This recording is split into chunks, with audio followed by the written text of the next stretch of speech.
नमस्कार दोस्तों, study point में आपका स्वागत है। और यूक्लिड विभाजन प्रमेय के पार्ट 2 को आज हम जानने वाले हैं कि पार्ट 2 में प्रश्नावली नंबर 1.1 का क्वेश्चन नंबर 4 एंड 5 के बारे में। तो चलिए शुरू करते हैं। शुरू करने से पहले मैं आपसे एक रिक्वेस्ट करना चाहूँगा कि इस वीडियो को लाइक और शेयर ज़रूर करें और साथ ही साथ कमेंट भी करें कि ये वीडियो आपके लिए कितना लाभदायक रहा। तो चलिए हम चौथे क्वेश्चन के बारे में पहले हम जानेंगे कि इसको हम कैसे सिद्ध करेंगे। क्वेश्चन नंबर 4 है कि यूक्लिड विभाजन प्रमेयिका का प्रयोग करके दर्शाइए कि किसी धनात्मक पूर्णांक का वर्ग किसी पूर्णांक m के लिए 3m या 3m+1 के रूप में होता है। ठीक है, तो चलिए हम शुरू करते हैं। हम हल करते हैं इसको और देखते हैं कि ये कैसे इसको हम सॉल्व करेंगे। तो हमें यहाँ पे सिद्ध क्या करना है, दर्शाना क्या है।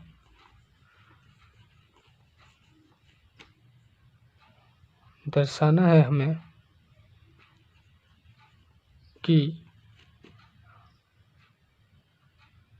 ए का जो स्क्वायर है यानी ए जो है उसका स्क्वायर वो 3m या 3m+1 के रूप का होता है। तो हम यूक्लिड विभाजन प्रमेय को जानते हैं हम कि वो होता है a = bq + r। ठीक है, ये आप भी जानते हैं, इससे पहले हम पढ़ चुके हैं कि हमारा जो यूक्लिड विभाजन प्रमेय जो होता है वो a = bq + r के रूप का होता है। तो हम माना कि a कोई धनात्मक पूर्णांक है, a कोई धनात्मक पूर्णांक है। ठीक है, जहाँ b बराबर दिया गया है 3 और r बराबर 0 है, 1 है और 2 है। यानी कहने का मतलब है कि अगर हमारा b = 3 है तो हमारा जो शेषफल होगा, अगर हम इस 3 से किसी भी संख्या में भाग देते हैं तो हमारा जो शेषफल बचता है वो 0 से लेके 2 तक होंगे, यानी 0, 1 और 2 हो सकता है। ठीक है, क्योंकि जो r होता है, क्योंकि r जो होता है वो 0 के बराबर या 3 से छोटा होता है। जब हम 3 से किसी संख्या को डिवाइड करेंगे तो जो हमारा r निकल के आएगा, जो शेषफल निकल के आएगा वो 0 के बराबर और 3 से छोटा होगा। ठीक है, तो तब हम इस चीज़ को हम यूक्लिड विभाजन प्रमेय के रूप में कैसे लिख सकते हैं। तो तब हम लिख सकते हैं कि a = 3q + r। ठीक है, a = 3q + r। कुछ पूर्णांक के लिए क्या होगा, जैसे कुछ पूर्णांक के लिए जो q है वो हमारा > or = 0 होगा, यानी जो q है वो 0 के बराबर या फिर 0 से बड़ा होगा। तो इसलिए हम कह सकते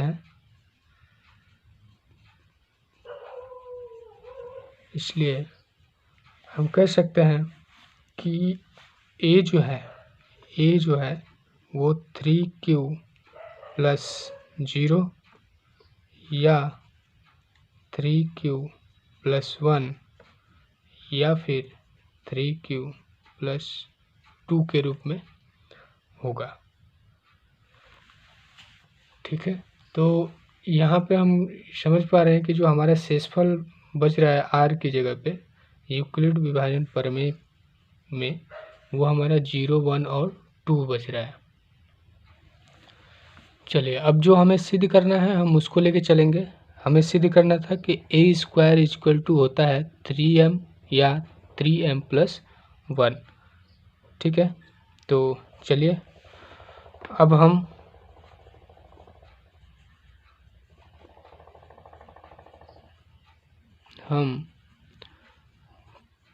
पाते हैं, क्या पाते हैं कि हमारा जो a² जब हम निकालेंगे तो इसमें हमारा जो ये समीकरण है, समीकरण हम इसको 1 लेते हैं, तो समीकरण है उसको लेकर चलेंगे तो हम लिख सकते हैं 3q+0²। ठीक है, या हम लिख सकते हैं 3q+1² या फिर ये हो सकता है 3q+2²। ठीक है, तो इस रूप में हम इसको लिख सकते हैं। और उसके बाद जब इसको हम सॉल्व करते हैं, जब इसको हल करते हैं तो वो हमारा निकल के आता है। जैसे 3q+0 है तो इसको हम लिख सकते हैं 3q² या अब यहाँ पे देखिए, यहाँ पे हम a+b हम फार्मूला जानते हैं कि a+b बराबर क्या होता है, a+b का whole square, a² + b² + 2ab। ठीक है, तो हम उसी पे इसको चेंज करेंगे तो यहाँ पे हम लिख सकते हैं 9q² + 1 + 6q। ठीक है, या फिर हमारा यहाँ पे जो 3q+2 को अगर हम स्क्वायर करते हैं तो यहाँ पे हमारा निकल के आता है कि जो संख्या है 3q+2 का होल स्क्वायर उसको भी हम a+b के होल स्क्वायर पे तोड़ेंगे तो ये हमारा होगा 9q² + 8 प्लस यहाँ पे 2ab लेना है तो 2 और 3 यानी 4 से 3 से जब गुणा करेंगे तो हो जाएगा 12q। ठीक है, तो अब यहाँ से अब इसको हम ले सकते हैं तो ये हो जाएगा हमारा, ये टोटल a² का मान है। ठीक है, तो a² जब हम यहाँ से निकालेंगे तो इसका हम स्क्वायर करेंगे तो ये हो जाएगा हमारा 9q²। ठीक है, अब यहाँ से हम इसको तोड़ सकते हैं कि जो हमारा 9q² है या फिर इसका अगला जो होगा 9q² + 1 + 6q या हो जाएगा 9q² + 8 + 12q। ठीक है, अब यहाँ से इसको हम लेके चलेंगे। चलिए, तो अब इसको हम तोड़ने की कोशिश करते हैं। यहाँ पे हम इसको हल करते हैं तो यहाँ से हम 3 को कॉमन लेते हैं, 3 के रूप में हम तोड़ेंगे इसको तो 3q का होल स्क्वायर होगा। ठीक है, और या इसके आगे हम इसमें से यहाँ से इसको हम एक साथ लेकर और यहाँ से 3 कॉमन करते हैं तो 3 कॉमन लेंगे तो यहाँ पे हो जाएगा 3q² प्लस ये हो जाएगा हमारा 2q और ये जो 1 है ये हमारा, इसको हम अलग लिख लेंगे। ठीक है, अब यहाँ से और इसको अगर हम इसमें से 3 कॉमन करते हैं तो ये हम लिख सकते हैं, इसको 3 को एक साथ लेकर ये 3q²। ठीक है, और प्लस यहाँ से हम इसको ले लेते हैं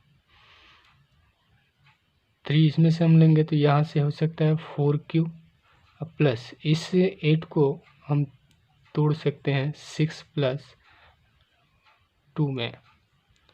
ठीक है, तो यहाँ पे हम इसको लिख सकते हैं, यहाँ पे 4 रहेगा, गलती से 8 हो गया था, यहाँ पे 4 रहेगा। यहाँ से 4 को हम तोड़ सकते हैं 3 + 1 के रूप में।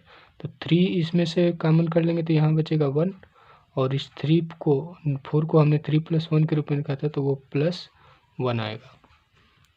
ठीक है, तो अब देखिए यहाँ पे हम इसको अगर हम मान लेते हैं, माना m = 3q² या 3q² + 2q या 3q² + 4q + 1। अगर इन सबको हम मान लेते हैं कि ये हमारा m है, तो हम लिख सकते हैं कि a² = 3m या 3m + 1 या फिर हो सकता है 3m + 1। तो हम देख पा रहे हैं कि हमारा जो आगे का जो भी हम क्रम से कोई भी संख्या लेते हैं तो वो हमारा 3m + 1 के रूप में ही दिख रहा है। ठीक है, तो हम यहाँ पे क्या पाते हैं, हम यहाँ पे यह ज्ञात हो जाता है, अतः जो a² हमारा जो प्राप्त होगा वह हर कंडीशन में 3m या 3m + 1 प्राप्त होगा।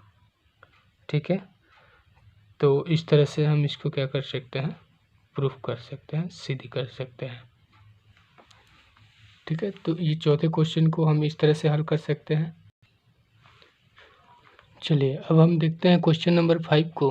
क्वेश्चन नंबर 5 कह रहा है यूक्लिड विभाजन प्रमेय का प्रयोग करके दर्शाइए कि किसी धनात्मक पूर्णांक का घन यानी q 9m या 9m + 1 या 9m + 8 के रूप में होता है। ठीक है, तो चलिए हम हल करते हैं इसे। देखिए सबसे पहले हम इसमें मानेंगे कि माना a कोई एक धनात्मक पूर्णांक है। ठीक है, माना a कोई धनात्मक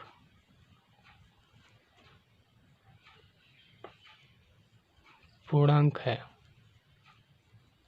धनात्मक पूर्णांक है, तो हम कह सकते हैं कि यूक्लिड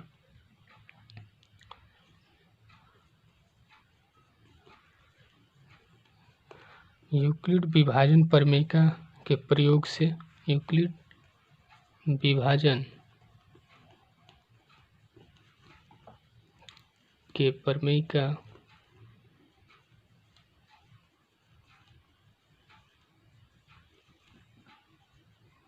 के प्रयोग से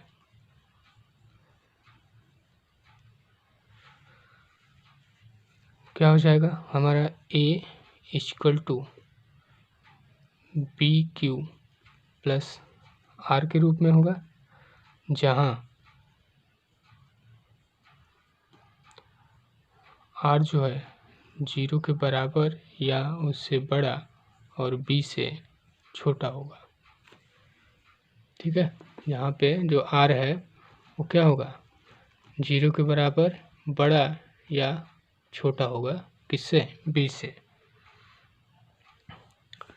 तब यहाँ पे हम क्या ले सकते हैं, b = 9 ले सकते हैं। ठीक है, b = हम 9 ले सकते हैं। तो अगर हम यहाँ समीकरण में रखते हैं, यूक्लिड विभाजन के प्रमेय में रखते हैं हम, तो हम पाएंगे कि a = 9q + r। ठीक है, जहाँ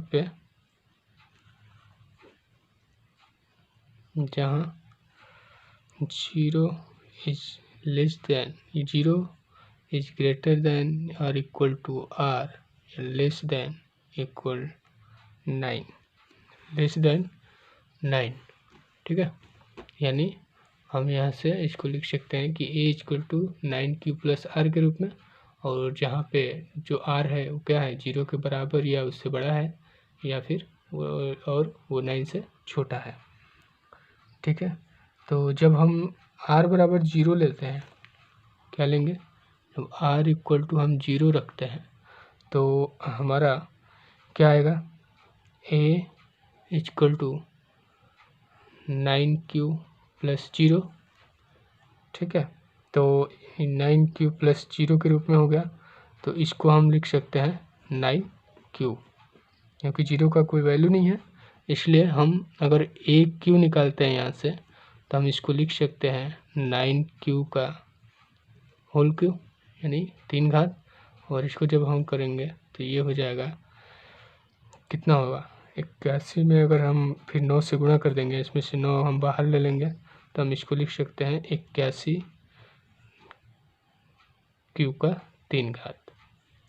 ठीक है, या फिर जिस तरह से हम पिछले क्वेश्चन में क्वेश्चन नंबर 4 को हल किए थे तो उसमें हम इसको m मान लिए थे।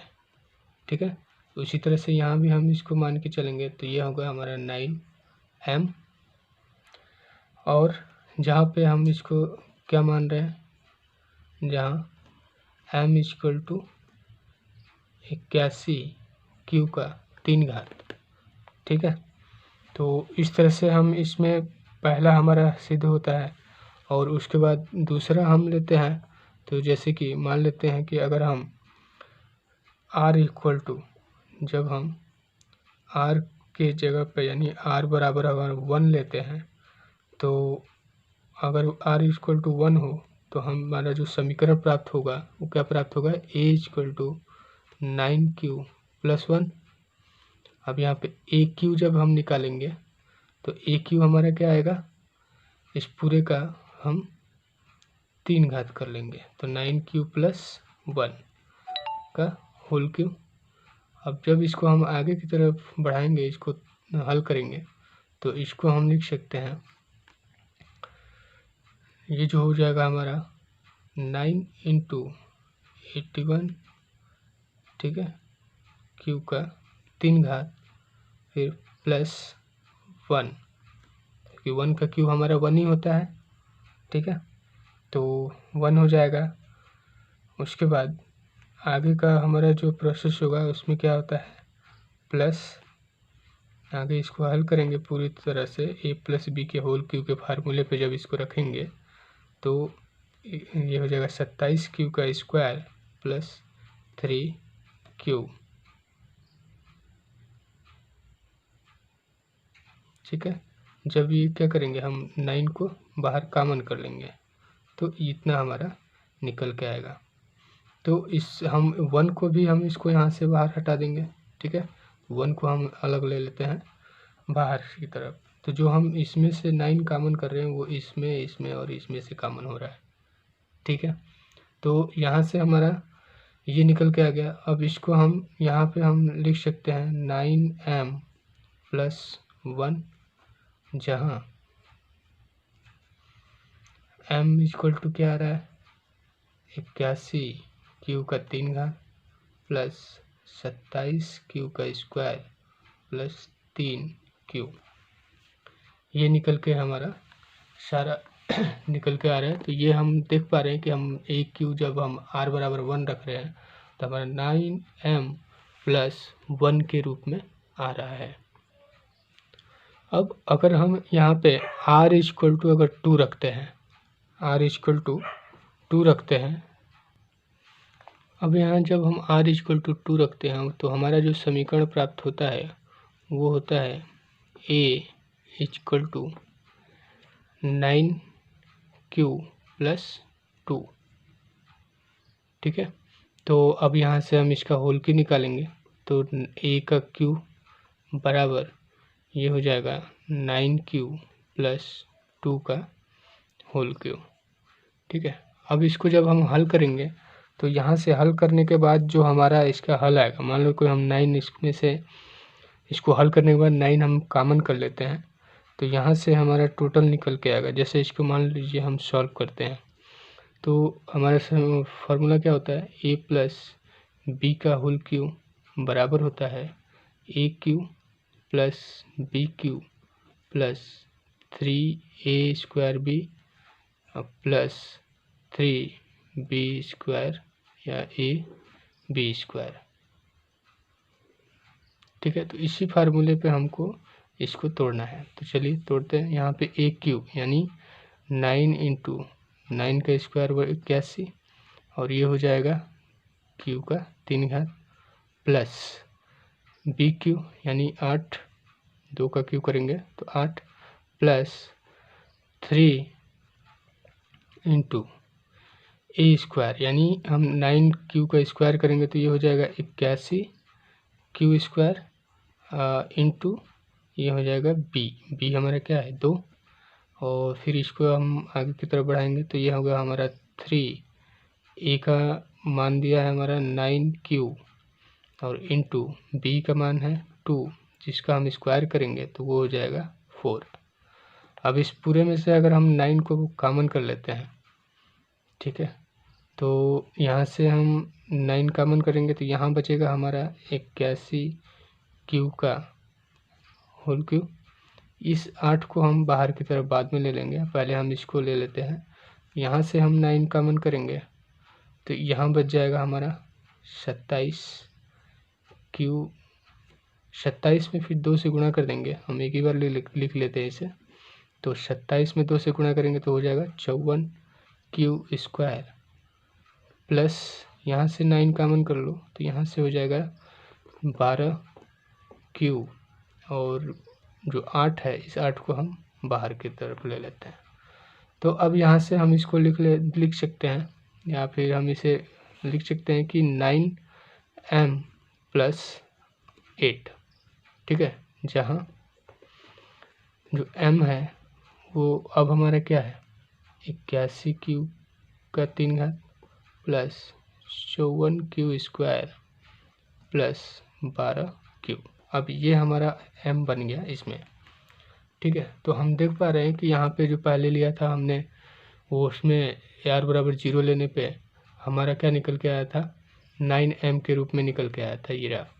ठीक है, उसके बाद हमारा उसमें जब r = 1 लिए थे तो उसमें हमारा जो रूप निकल के आया था वो आया था 9m + 1 के रूप में, और जब हमने r = 2 रखा तो हमारा 9m + 8 के रूप में आया। ठीक है, अतः हम लिख सकते हैं, अतः किसी धनात्मक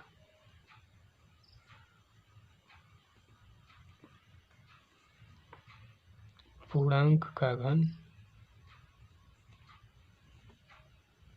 का घन 9m + 1 या 9m + 8 के रूप का होता है। तो इस तरह से हमारा जो क्वेश्चन नंबर 5 है वो भी कंप्लीट होता है, और हमारा जो प्रश्नावली 1.1 है ये भी हमारा आज कंप्लीट होता है। तो कल से हम नई प्रश्नावली के बारे में पढ़ेंगे, हमारा प्रश्नावली 1.2।